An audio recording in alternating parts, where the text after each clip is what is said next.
Assalamualaikum warahmatullahi wabarakatuh. Selamat siang anak-anak semuanya. Apa kabar kalian hari ini? Di sini bersama Bu Nur, mari kita belajar bersama tentang sejarah masa kejayaan Islam. Mari kita simak bersama. Dalam sejarahnya, seorang sejarawan barat, Jacques Ristre, menyatakan bahwa selama 500 tahun Islam menguasai dunia dengan kekuatan, ilmu pengetahuan, dan peradaban yang sangat tinggi. Seorang sejarawan dari Skotlandia, Montgomery Watt, juga memberikan pernyataan bahwa peradaban Eropa tidak dibangun oleh proses regenerasi mereka sendiri, tanpa dukungan peradaban Islam yang menjadi dinamonya. Barat bukanlah apa-apa. Periodisasi sejarah Islam terbagi atas 3 periode. Yang pertama, periode klasik pada tahun 650 sampai 1250 Masehi. Terbagi menjadi 2 fase. Yang pertama, fase ekspansi dan integrasi pada tahun 650 sampai 1000 Masehi. Fase kedua, fase disintegrasi tahun 1000 sampai 1250 Masehi. Periode yang kedua yaitu periode pertengahan pada tahun 1250 sampai 1800 Masehi. Terbagi menjadi 2 fase. Yang pertama, fase kemunduran pada tahun 1250 sampai 1500 Masehi. Dan fase munculnya ketiga kerajaan besar pada tahun 1500 sampai 1800 Masehi yang dimulai dengan zaman kemajuan pada tahun 1500 sampai 1700 Masehi dan zaman kemunduran pada tahun 1700 sampai 1800 Masehi. Periode yang ketiga yaitu periode modern pada tahun 1800 Masehi dan seterusnya. Periode ini merupakan kebangkitan umat Islam yang ditandai dengan munculnya para pembaharu Islam. Masa kejayaan Islam terjadi pada sekitar tahun 650 sampai 1250 Masehi. Periode ini disebut periode klasik, yaitu pada masa Daulah Umayyah dan Daulah Abbasiyah. Kejayaan Islam pada masa Bani Umayyah ditandai berdirinya bangunan-bangunan sebagai pusat dakwah Islam. Sementara kejayaan Islam pada masa dinasti Abbasiyah ditandai dengan pesatnya perkembangan ilmu pengetahuan.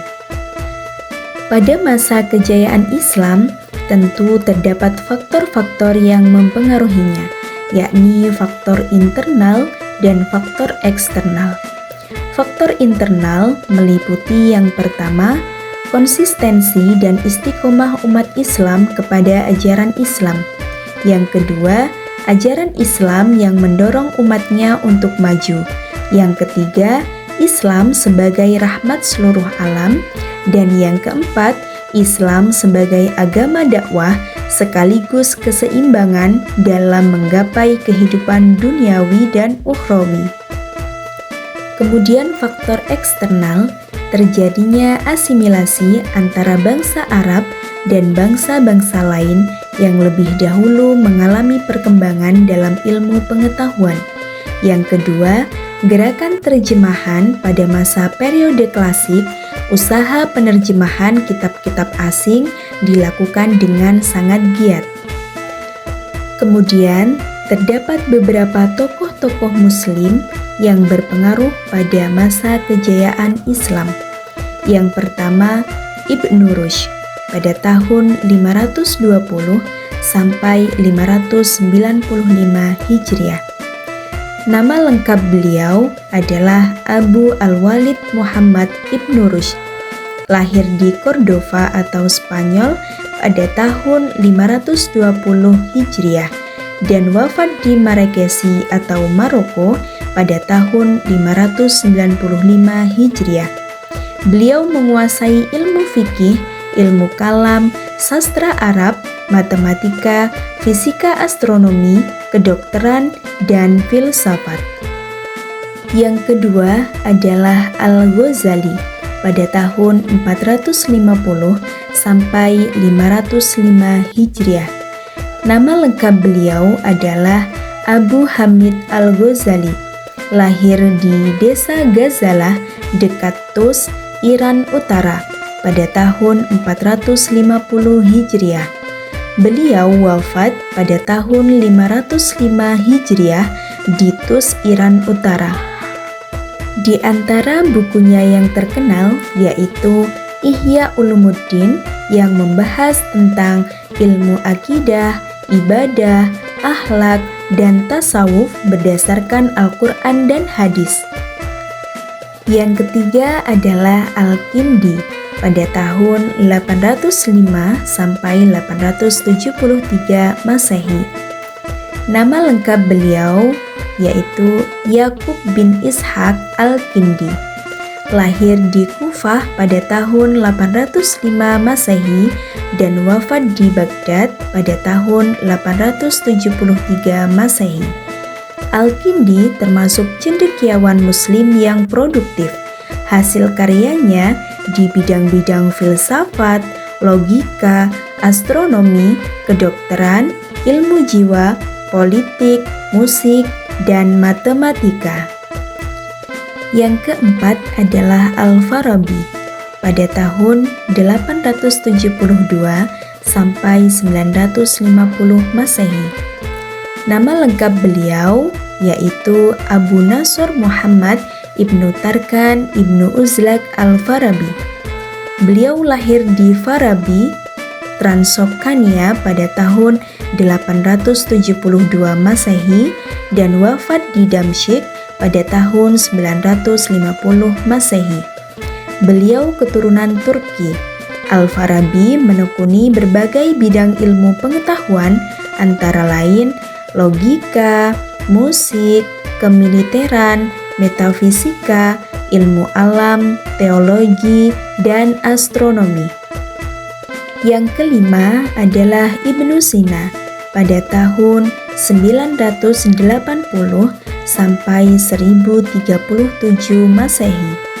Nama lengkap beliau yaitu Abu Ali Al-Husain Ibnu Abdullah Ibnu Sina, lahir di desa Afshana dekat Bukhara, wafat dan dimakamkan di Hamazan. Beliau belajar tentang bahasa Arab, geometri, fisika, logika, ilmu hukum Islam, teologi Islam, dan ilmu kedokteran. Tokoh-tokoh tersebut merupakan sebagian tokoh-tokoh Muslim yang berperan dan berpengaruh pada masa kejayaan Islam. Jadi, kejayaan Islam pada masa Bani Umayyah ditandai dengan berdirinya bangunan-bangunan sebagai pusat dakwah Islam. Sementara kejayaan Islam pada masa dinasti Abbasiyah ditandai dengan pesatnya perkembangan ilmu pengetahuan. Baik anak-anakku sekalian, itu tadi merupakan materi pada pertemuan hari ini. Semoga menjadi tambahan wawasan hasanah keilmuan sejarah Islam untuk kita semuanya. Terima kasih sudah menyimak dengan baik. Wassalamualaikum warahmatullahi wabarakatuh.